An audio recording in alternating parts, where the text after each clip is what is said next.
Hello, and welcome back, ladies and gentlemen, to a Beyond the Summit presentation of the iLeague Season 3 Dota 2 Chinese Qualifiers. Here we have the group stage match between Vici Gaming and Dream Gaming. It's the second game of a two-game series here. We've got FY drafting up for Vici, banning out the Spirit Breaker, banning out the Undying, and going in pretty confident into this second game after taking down the first one. It wasn't really the most difficult matchup as you would expect. Dream Gaming are, I won't say outclassed necessarily, but it is one of the best teams in the world. It is Vici Gaming. You have to respect that. You have to understand that if they could take anything out of this game, they're happy for it. If they could take a single game off of Vici Gaming, immense. If they can just take some game knowledge going into the later parts of 6.84, that's really helpful for them. I mean, that's just all you can really hope for at this point, facing the best team in China, one of the best teams in the world. And we're going to be seeing some Vici Gaming action here with the Lion and the Invoker, so this should be pretty fun. So far we've been seeing Super play a decent amount of Invoker, and this seems to be their opener, is get FY's his hero, get Super his hero. Last time was the Lion Dragonite, now it's the Lion Invoker, and this kind of rounds out their lanes nicely because they know exactly the support structure they're going to be offering to the top in safe lane, and they're also going to be, of course, knowing exactly how their mid matchup is going to play out. They do have some flexibility with this hero, as far as they used to run it in the safe lane via Black. Used to play Exort Invoker there, and then Ice obviously used to be a very popular Invoker player, but I haven't seen him run it in a very long time. So we've got the initial bans of Dragonite and Queen of Pain, the Undying, the Spirit Breaker, and yeah, we'll see what Dream Gaming go for instead. They first picked the Earthshaker, so that was not in Ice or anyone else's hands. They want it for themselves. It's a great hero to react to tough situations, but now they're going to go with the Lina. They're looking for that chain stun. They feel like they got actually some good traction in the last game and success with the Lina, as opposed to some of the other heroes. So I think that, yeah, that's probably a pretty good decision. Had some interesting duels between the Lion and the Lina, ward wars and just disable battles. Lina almost got a kill on Lion, if not for a cloak of deceit, or sorry, just a casual cloak. But yeah, oh well, it's going to be a pretty good opportunity for Dream Gaming to show what they've got as far as just kind of like finding long range initiation, getting good spell combos out. There is a possibility they run the Lina in the mid here, but I don't know. I think that AO played it well enough, and they could just run it as a support once again. At least they have some flexibility here. I mean, Earthshaker is kind of that jumping between a 4 position and 3 position. Lina between a 2 and a 4, so it can work out pretty well. We're going to see Visage, though, and I'm really excited about this. We may indeed see the Drow Ranger. In fact, I would almost guarantee it. With the difference between the Dragonite and the Invoker is that Invoker is always in his ranged form. Dragonite only temporarily. So with this, they can take the Invoker and say, that's our mid for our Drow lineup. And if you don't ban Drow or Visage in Phase 2, that's what you're going to have to expect, is turning that into a Visage, Drow, Lion tri-lane, and they'll look for another 13-minute win. That happened just yesterday, I believe, in one of our 8-hour marathons, is the Lion, Drow, Visage doing some tremendous work, and they've got the Invoker once again. Ideally, you go Wex Invoker just because attack speed is what allows Precision Aura to do the most, and that's why the Familiars are really good with it, because they only have a base attack time of 0.4 seconds. But, you know, at the same time, if Invoker really wants to crush his lane, he could go Exort and Precision Aura, and the last hits would just be unstoppable. So there it is, How on the Drow. Visage going to be played by Fenrir, I believe. I'd have to double check the log for that game to make sure, but that was a pretty intense one. I really enjoyed seeing them being very active against Tongfu, and yes, it was Fenrir on the Visage, just making sure.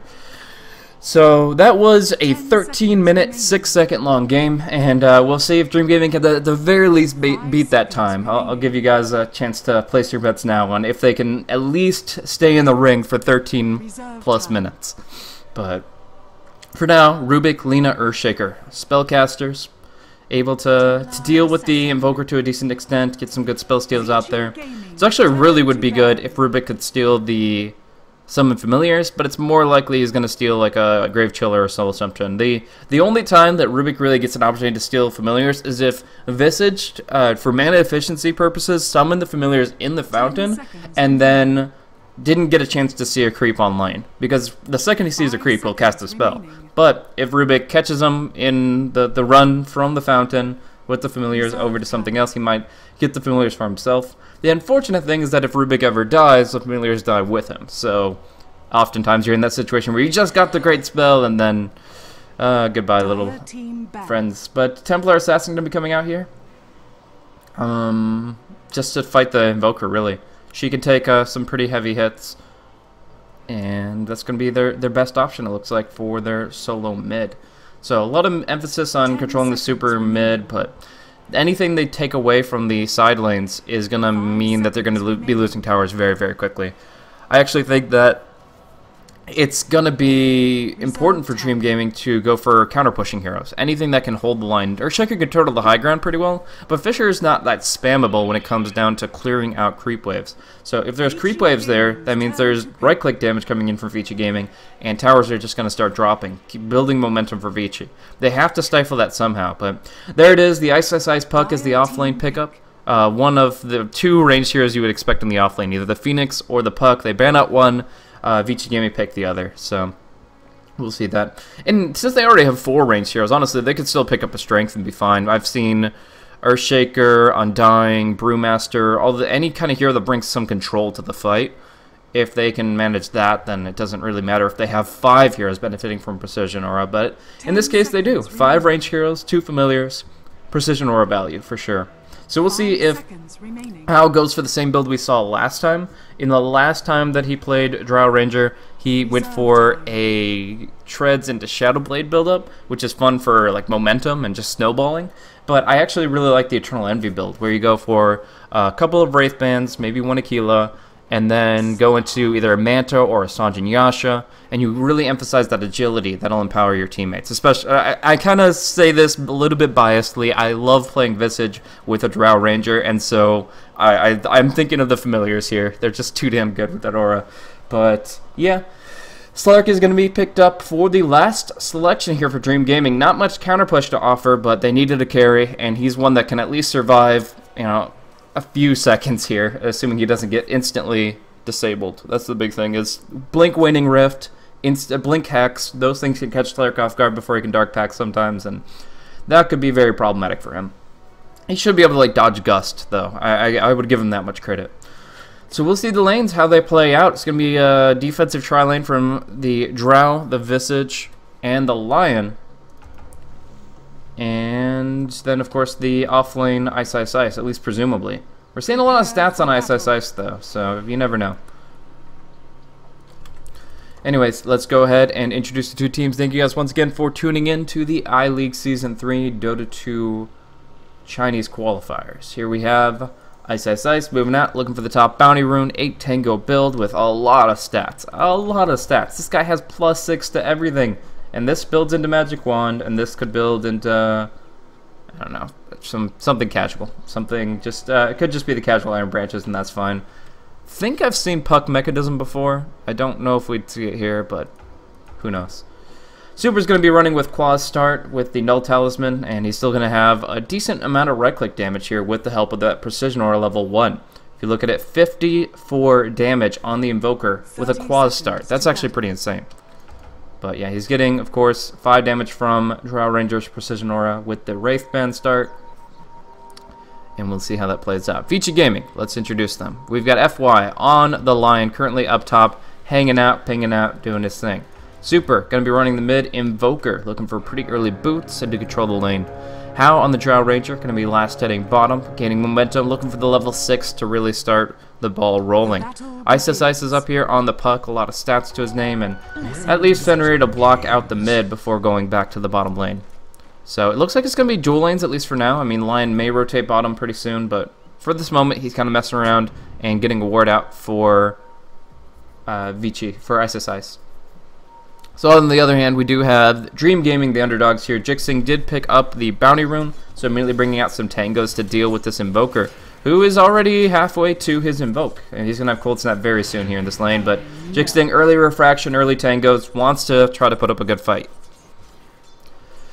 In the meantime, we've got a defensive tri-lane of Rubik, Lina, and Slark, and if they do get the right combo off, they can prevent Orb away, but with FY helping out, it's still going to be allowing him to disengage here. Going to go for the Illusory Orb, go for the Waning Rift out after one right click, and essentially, if they wait for the Orb to be cast and then lift right then, and then they can combo that up with the Light Strike Array and prevent him from jaunting.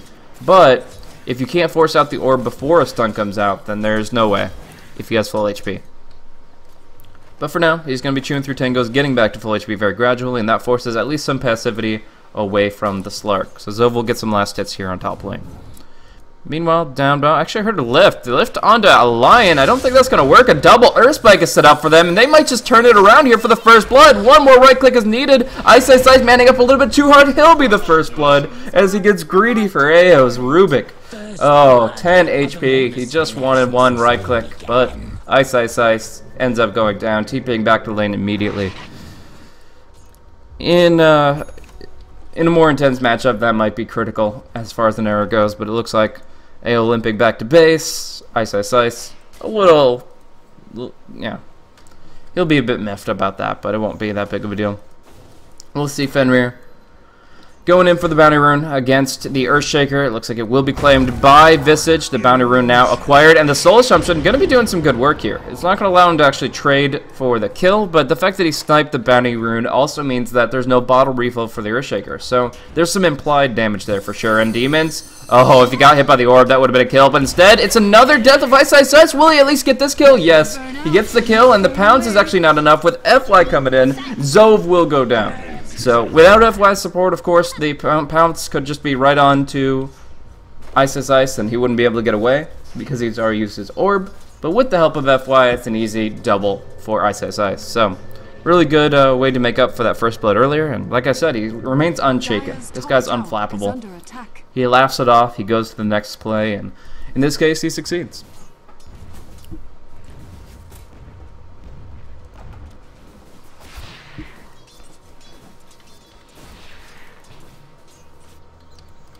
Denied. So we're going to see Demons here get caught out a little bit by Lion. Going to take a lot of right clicks here. Good base damage on this Lion, so he's doing some good hits. They're going to go in heavy, though. They know they're losing FY for this, so they want to make it a trade, and they will bring down the Lina. But Zov still has the pounce. Going to be looking for an opportunity on the out of mana Ice. He will not actually connect with it, though. He assumed that he's going to go to the south. He keeps on running, and this actually gives an opening for him to just go 1v1 with the Tango, with the Magic One. He's actually just going onto the Rubik. One armor Rubik with only 340 movement speed.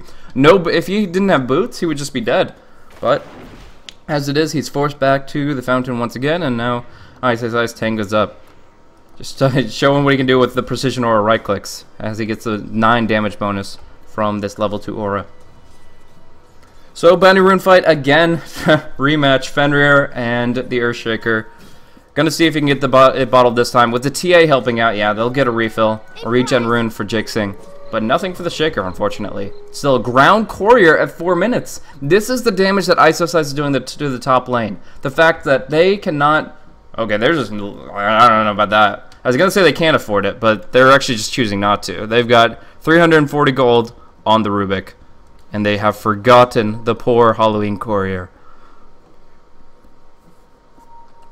But they're going to make their play down bottom. They're really focused on just making sure the skirmishes count. So we're going to see them make their rotations. But everybody's under the tower pretty well. Even with this aggressive Observer Ward, I'm not sure they find the opening. We'll see who has TP scrolls, though. No Sunstrike or Global Presence from the Invoker. Or no TP from him. It's got to be Ice, but he's got no mana. So we're going to see going in, they kind of get themselves into a tough spot with this Fisher. Fenrir could easily be killed off here as they go in for the telekinesis play. But Gust wards him off. Fenrir going for the TP. And actually not even going for that. He's looking for a kill. This could be very, very dangerous. Oh my, I thought it could have just TP'd. Why didn't he just TP? Now he's dead to rights for sure. Grave Chill, but he'll be lifted. Combo the stuns and go for the kill. Soul Assumption will fly. They will trade it 1-for-1 with the Soul Assumption. That's the problem with a staggered play against the Visage, is he's always going to at least trade the kills 1-for-1. And this is a Ground Courier too, at 5.5 minutes. I'm actually curious if there's an intentional reason behind that now. Like, if it was one team, I'd assume it's a misplay, but it's both teams leaving the courier at ground. I'm kind of surprised about that, but we'll see. Now the flying courier comes out for the dire, or for the radiant side. The dire side, not just yet. So I mean, he gets his magic stick, he gets his boots. FY, he gets his magic stick boots. I mean, it's really just them prioritizing their own progression over the courier. But anyways, we're gonna see a good play here against Ice, and it's actually gonna bring him down. He goes in deep. He's in a very aggressive position here. Tries to orb away, but it's just a little bit too slow. Thought Fenrir would maybe be able to reinforce that, but no, he gets caught. He gets demolished. Good pounce into Light Strike Array. So I think that Ice is still getting a feel for the puck. I think that that's one of the... I mean, he's played a lot of heroes. He plays a very wide variety of heroes, but I would say puck is probably in his like lower 10% of played heroes. So maybe shaking off some rust, getting back used to the evasiveness and the cheekiness that this hero can bring. We're going to see perhaps a dive. The illusions are here to take up the tower shots, but it's actually going to be the flank to gank down bottom that we're going to actually keep our eyes on here. It looks like there might be dual action. Yeah, Stark's going to take some hits, but Drow is completely caught out here, lifted back. He's going to take so many right clicks. The gust will only delay the inevitable kill. Up top, we do see the dive. Demons hiding in the trees. Slark doing the same. They will not get vision of him, but they know he's still in there. They absolutely know. He's going to have to pounce further into the forest. Demons getting caught out. He'll distract them. He'll move off to the east, and he will probably go down here. Yeah, the magical nukes fly through. That finishes him off. And meanwhile, Slark having fun with FY. It is an interesting duel to be sure, but FY will go down without even popping the hex. So, getting a little bit too big for their britches here. Vici Gaming lose out 2 for 1 in the early stage here. But that just gives DG a 1 kill advantage here at the 7.5 minute mark.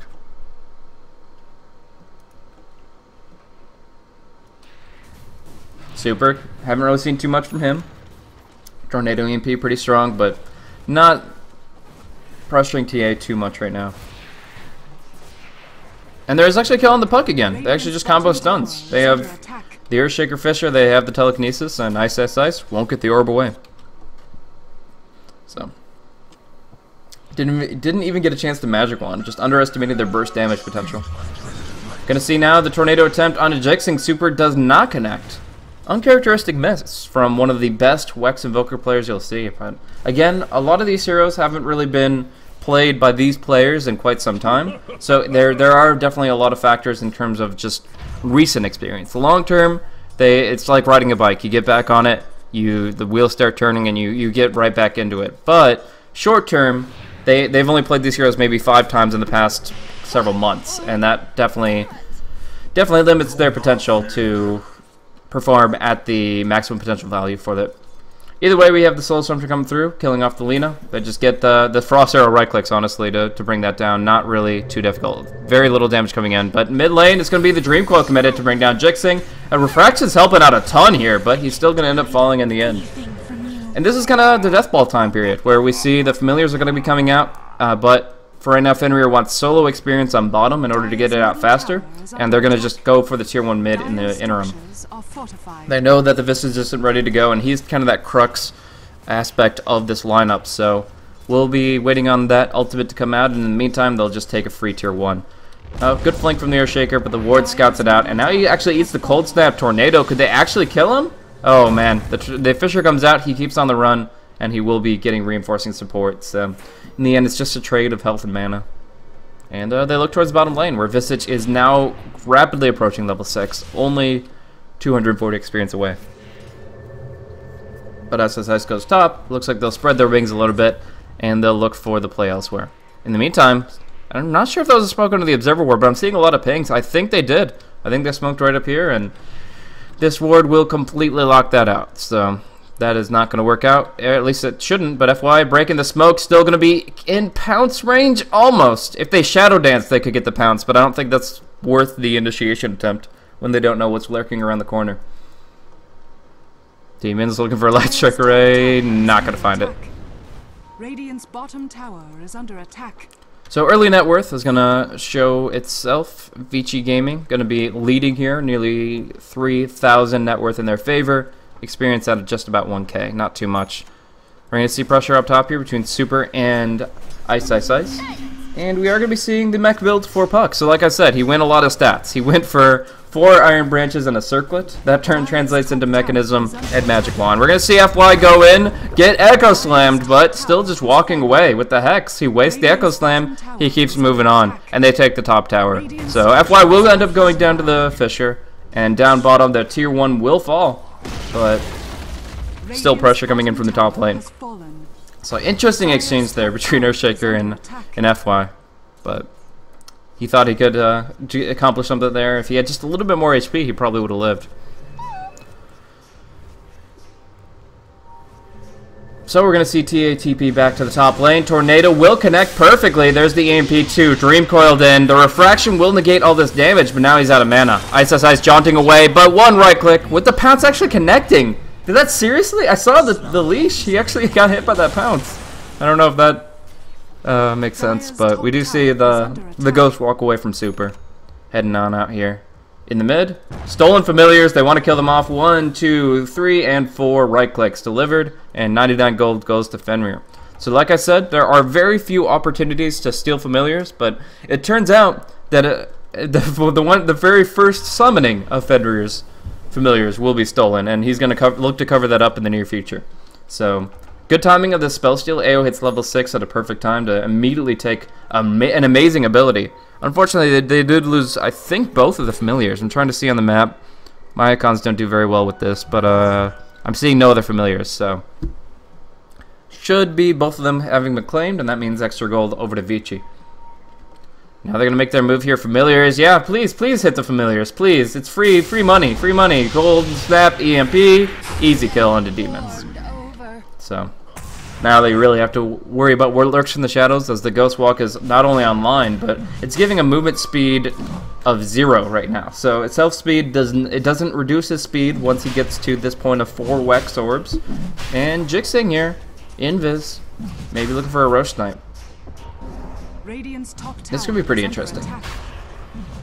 I wonder if they realize that oh, they're gonna go in. Echoes, there's gonna be a Fissure, there's gonna be a Enchant Totem. Nice jump here. Isis will get to the high ground though, and Zove is very low mana and HP. Even with that ultimate, he's in retreat, and Jixing just melding here in the river. We're gonna see their Shaker go down and Jixing go on the run. He does have that Blink Dagger. He should be alright, but Ice.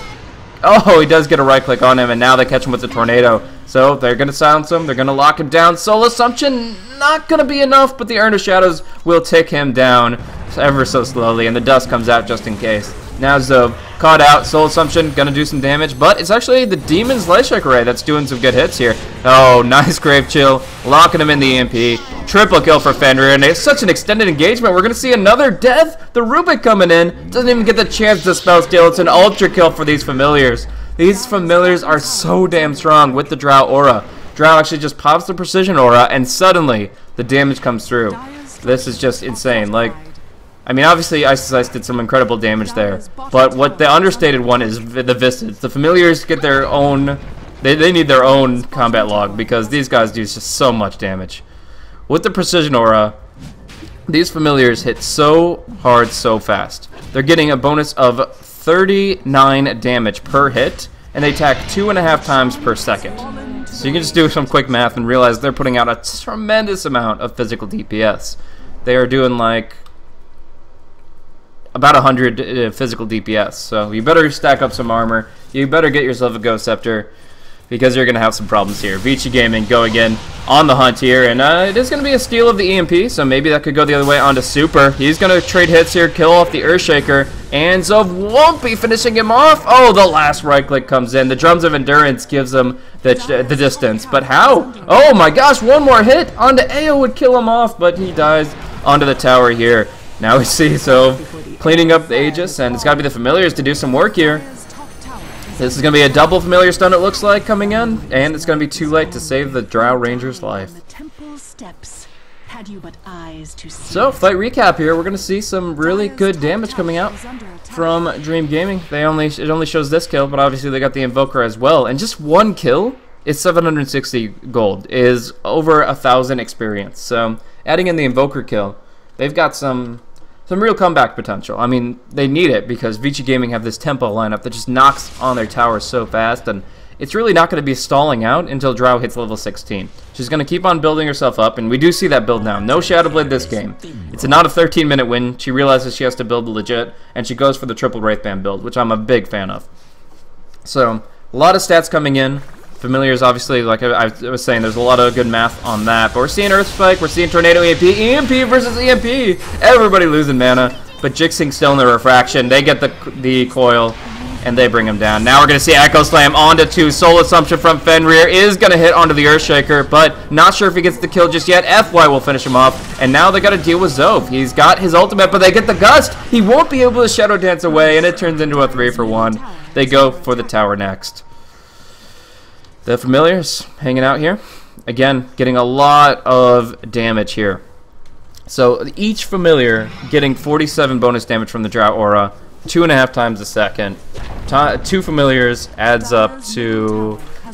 That's a 235 physical damage per second factor for these Familiars. These 2 Familiars. And that's not counting their basic 10 attack damage. That's not counting their bonus damage. That's just what they get from the Drow Aura, is 235 bonus DPS. That's why there's so much synergy in this lineup. And honestly, I feel like the one way to counter this lineup is to get some damage block up, because everything's attacking fast. The Wex Invoker, the low BAT Familiars. If you get like a Crimson Guard up on one of your heroes, you're able to negate a lot of that. But they don't have any heroes that can carry that. They don't have anybody that would build that. So it just ends up being them just getting demolished by the physical damage, and you know, a little bit of magical here and there. Obviously the Soul Assumption and the Finger Death do quite a bit of work, so it's not like Ghost Scepter would be a guaranteed answer to anything. We're seeing Ice with the mechanism here. He doesn't have much mana to work with, but it doesn't seem to stop him. He still wants to go in here. How they're baiting. He's got the Yasha in an aggressive stance here, and it looks like they're going to find Zove here. Going to connect with the Tornado, so he's going to be able to dispel that with the Dark Pact and jump away. Good recovery from DG. Spell Steel going to get the Grave Chill? Yeah. Grave Chill going to be taken care of by Rubik. Just 2 points in it. Still a nice position. Now we're going to see the Familiars go on the back line. Ayo looks like the easiest target in the world. He's so low armor, so slow, but it's actually the Slark to pounce in. And that puts him in a vulnerable spot here as he gets gusted. Oh man, they could follow that up with a couple spells. Tornado first, EMP next. They're going to do some good damage with this one. With a Finger of Death, they just kill him. They straight up kill him, and Vici takes the tower with the Familiars. Oh man, this is just getting ugly quickly. Just getting absolutely ugly. Radiant's top tower is under attack. They're going to go in for the tier 3. You'll watch how fast this tower goes down. They have to glyph it in about 2 seconds here, or it's dead to rights. The Familiars just do too much damage. Like, this isn't even 5 heroes right-clicking on it. Zove, going to go in, though. Going to be hit by that Tornado, going into the Dark Path to Shadow Dance, but it's not lasting long. Now he's EMP'd. He'll be able to jump out, but he's all the way back to Fountain here. In the meantime, Ice actually just being fueled by the Magic Wand.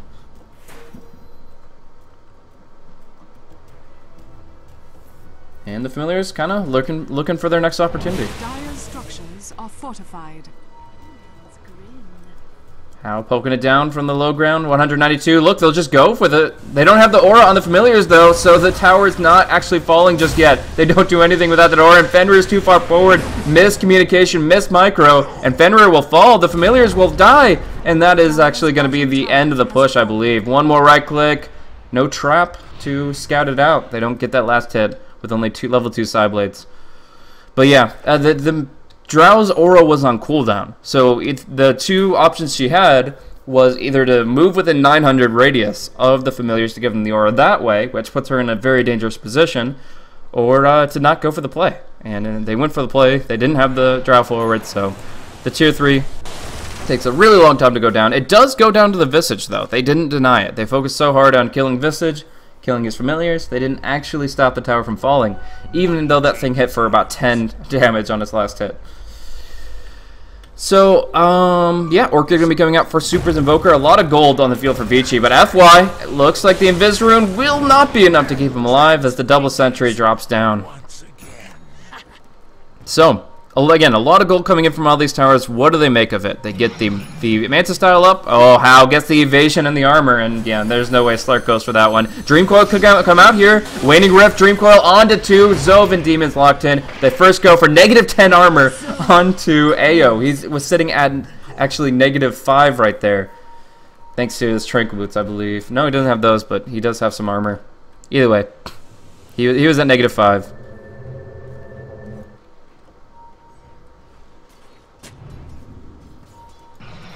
This is -10, right? Yeah, you take away 10 of their armor. And Zove going to be missing that armor. Here we go. Now he's going to get caught out. Cold Snap, Orchid, EMP, and that should be a dead Slark. Yeah, Soul Assumption to secure it, but Invoker to get the last hit with that Orchid. So, good play there. And I want to talk about the Solar Crest a little bit, because this item is extremely underrated. Nobody talks about it, but it's actually one of the most imba items I've ever seen. So, Solar Crest is a 3,000 gold item that not only allows you to get -10 armor on an opponent for purposes of like doing physical damage from familiars and such, but you also take away 30% of their chance to hit. They actually get 30% mischance for the 7 seconds at a 1,000 cast range. So you're going up against an enemy carry, BKB or not, you can take away 30% of their chance to hit. And that's all. Like, they're always fighting against a butterfly constantly. They can't BKB out of it. They can purge it though, so Dark Pact does help here. But I mean, it goes through BKB. I just find that pretty ridiculous. I think the item's balanced if it doesn't go through BKB, but since it does, I'm like, holy crap, this is just ridiculous. We're gonna see Zove jump in here onto How. He's got the bonus armor. He's got the bonus evasion. They're gonna tank him up, and they're gonna go in with the double Earth Spike, double Tornado, easy cleanup here. And now the familiars are alive and well to go for the racks. Here we go. Level 2 familiars. Drow Aura providing 53.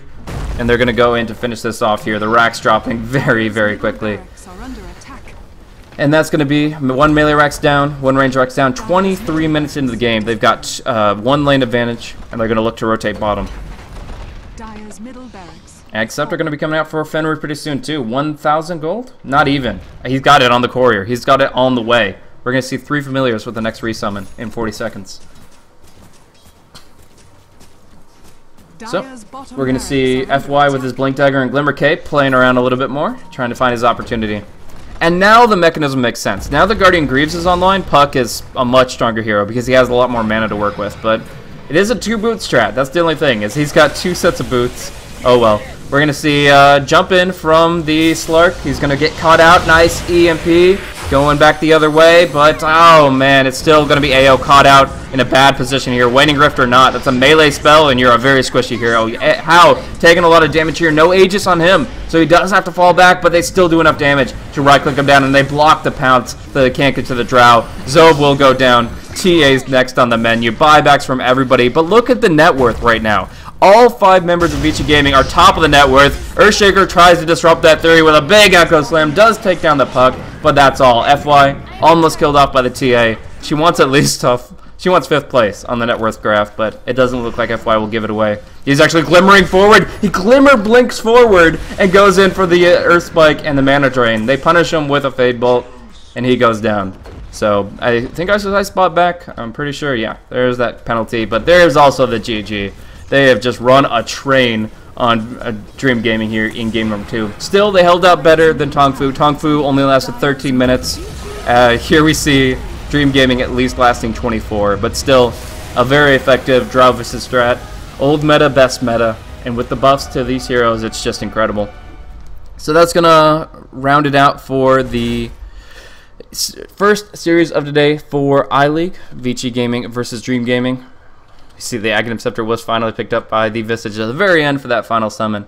But yeah, the Vici Gaming lineup takes it 2-0 over Dream Gaming, and that's going to take us to our next game. Here we have Vici Gaming versus HGT. This is a double header today for Vici Gaming, and we're going to see them again tomorrow. So a lot of fun here today. This was the easy matchup for them, though.